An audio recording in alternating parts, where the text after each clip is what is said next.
Oh, I just got a message about a serial killer who's escaping the morgue or something. I mean, I just hope this doesn't ruin my trip to the lake somehow. Okay, I don't know if this is funny or whatever, but it's not. And I'm not the host, this is my show, so I'll just pop tires in a dress. But anyways, hopefully you enjoyed the rest of the show.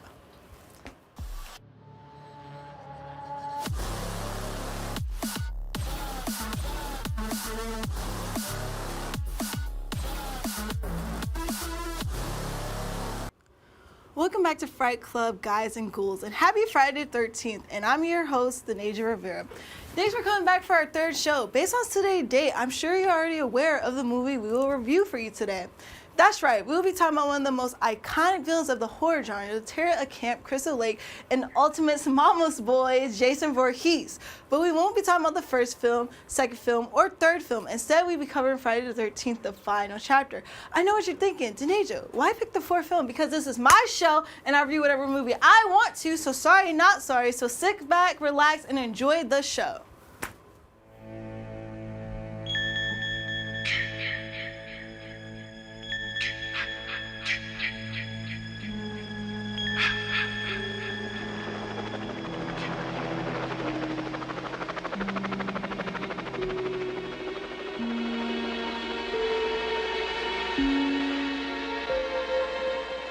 Three times before, you have felt the terror, known the madness, lived the horror. But this is the one you've been screaming for. Friday the 13th, the final chapter. Jason is back. He moves like a shadow, dark and silent. Sorry, you changed your mind? He never utters a word. He doesn't even seem to breathe. Where the hell's the corkscrew? He simply, mindlessly, mercilessly kills.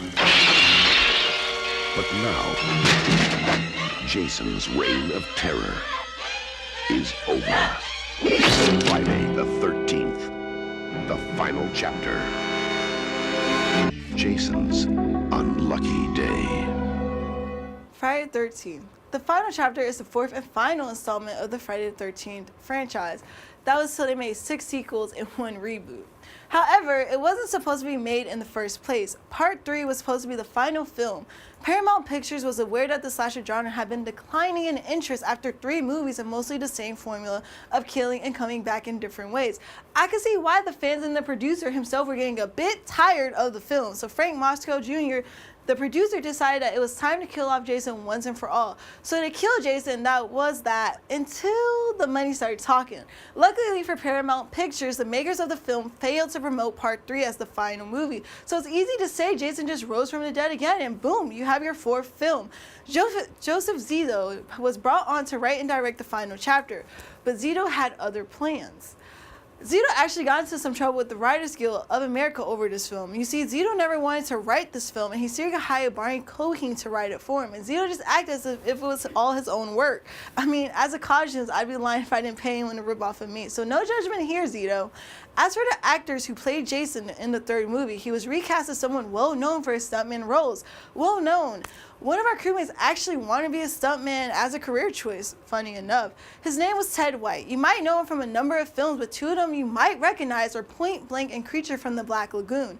Machos once said that he wanted Jason to go out in a decent and respectable way. How respectable? And what's the first thing that comes to mind in a Friday the 13th movie? Gore, blood, guts. So they needed a special makeup artist on the team to really sell this last movie. Originally, Greg Cannon was supposed to be the one to do so, but after a few disputes over creative differences, he decided to take his talent elsewhere. Think about who can replace Greg. The director, that being Joseph Zito, decided to call up someone who would be later known as Jason's father. That person being Tom Savini, who worked on the first installment of the franchise. Savini wanted to return to this franchise so he could help kill the character he helped create. Pretty admirable if you ask me. Too bad Savini's dream was in vain, since Jason will return just the next year. Let's take a quick break, and when we return, we'll finish our talk about the movie and get my thoughts on it. Stay tuned. The cosmetology program at Nash Community College provides industry-based knowledge in a simulated salon environment. Students learn hands-on fundamentals along with scientific and artistic principles associated with the cosmetology industry. Program courses instruct students in all phases of professional imaging, including hair design, chemical processes, skincare, nail care, and multicultural practices. The program also delves into business principles, computer skills, and product knowledge. Degree graduates should qualify to sit for the State Board of Cosmetic Arts examination for licensure. Diploma and certificate options are also available. For more information about the cosmetology program or the salon services open to the public, visit nashcc.edu or call 252-443-4011.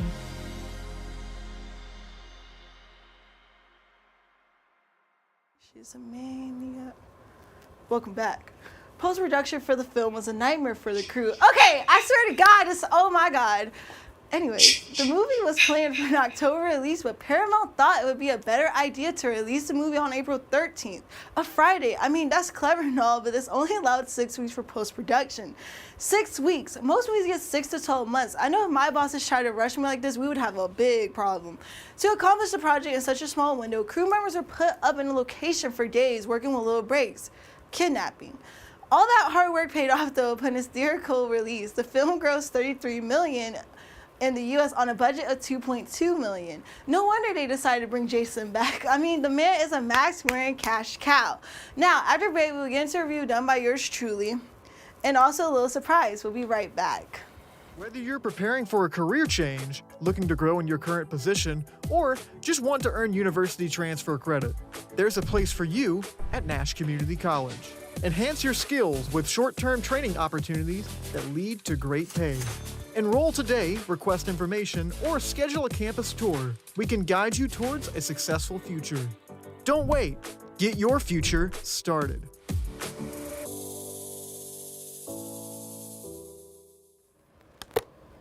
Welcome back. This is the review portion of our show where I tell you what I liked and didn't like about the film. Friday the 13th is an undeniably an iconic film franchise, much thanks to Jason being such a cool movie villain.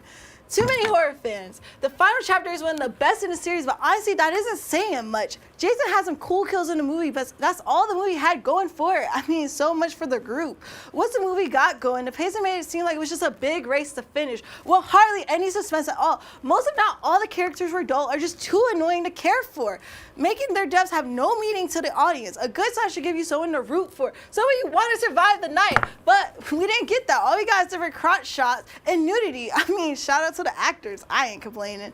Jason really has an eye, though. For example, my man was swimming freely, and all you see is Jason just shooting a harpoon up my man junk. I mean, it's 2023. You can do whatever you want. No kids for him, but definitely the best kill shot if you ask us. The final girl was just forgettable, and Corey Feldman, Tommy Jar's character, was just fine.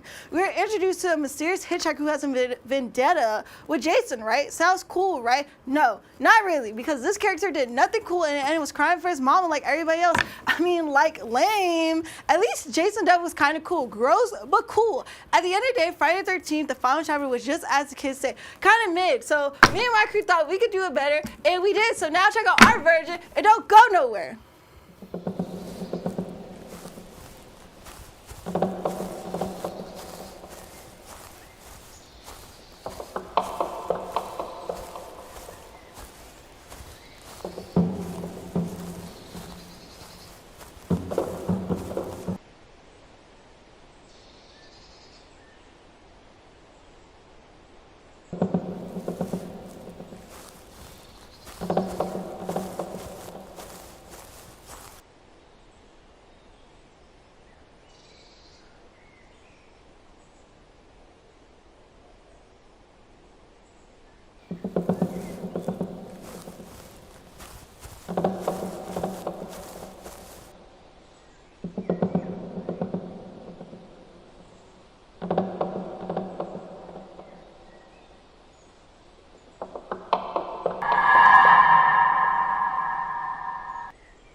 She call me Mr. Bombastic, tell me fantastic. Touch me on me back, she says I'm Mr.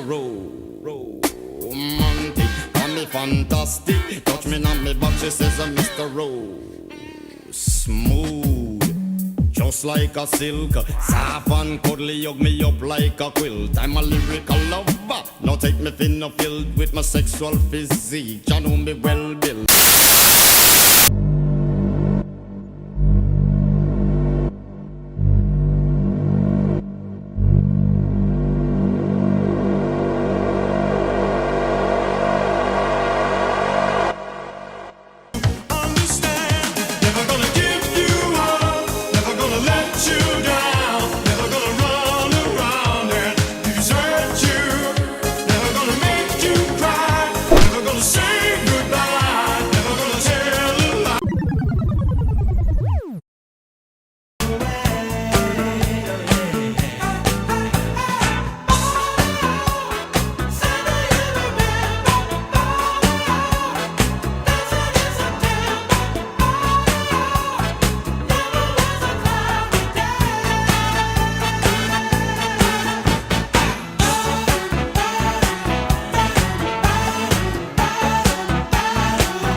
You don't say.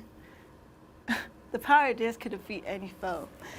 Thank you all for tuning in on this episode of Fright Club. Tune in next time. Once again, my name is Danaja Rivera, and this has been Fright Club. Stay spooky and don't get killed. Gotta catch my bus.